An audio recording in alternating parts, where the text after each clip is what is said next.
Bu dağlar kömürdendir, geçen gün ömürdendir. Bu dağlar kömürdendir, geçen gün ömürdendir. Feleğin bir kuşu var, pençesi demirdendir.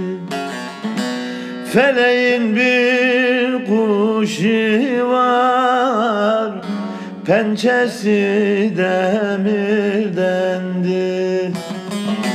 Haydi Leylim Leylanı, Mevlam yazmış fermanı.